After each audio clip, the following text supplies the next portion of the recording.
Thank you, Madam Deputy Speaker.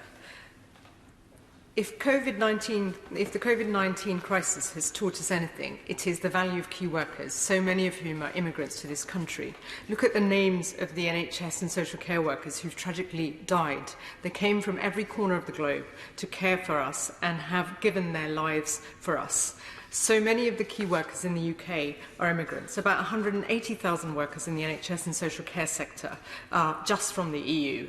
And many of those are highly represented among doctors and nurses in our NHS. And of course, there are the agriculture workers, the food production workers, and other key workers that are keeping our country going at a time of crisis. And for decades, we've undervalued them. Now we applaud them in the streets. When the applause dies, Madam Deputy Speaker, we cannot return to business as usual. We cannot go back to the hostile environment. We cannot return to the racism and xenophobia, the go-home vans, and the scandal of Windrush. We understand that the world economy is about to fall off a cliff. So we must invest domestically in skills, in education, in jobs for our constituents to ensure that they do not face mass unemployment and hardship.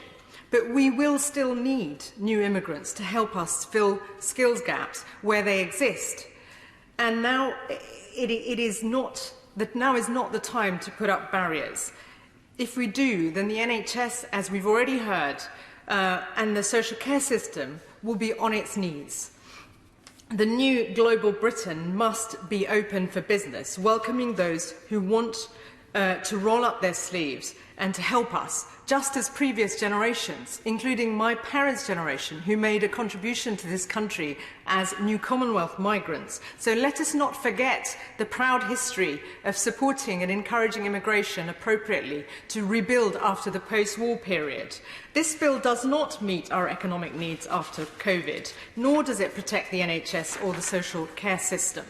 The major flaw in this bill is the conflation, as others have said, of skills and salaries. Lots and lots of low-paid workers have a huge range of skills, and of course, and yet the government is setting a limit of over 25,000 as a bar, which will block, as we've heard already, many NHS and social care workers. And Unison has predicted that we will need an extra 1 million care workers by 2025. And many of them earn between £16,500 and £18,500. We should be recruiting an army of carers so that we honour the generations that raised us and who should be preparing for, who should be supported and cared for in their later years. That will be put at risk even further if we don't make sure we meet the skills gap and shortages. Madam Deputy Speaker, we need to make sure that we have a pragmatic policy on immigration. This bill does nothing of the sort. And finally, I want to turn to other areas where this bill doesn't address the challenges. In other countries, such as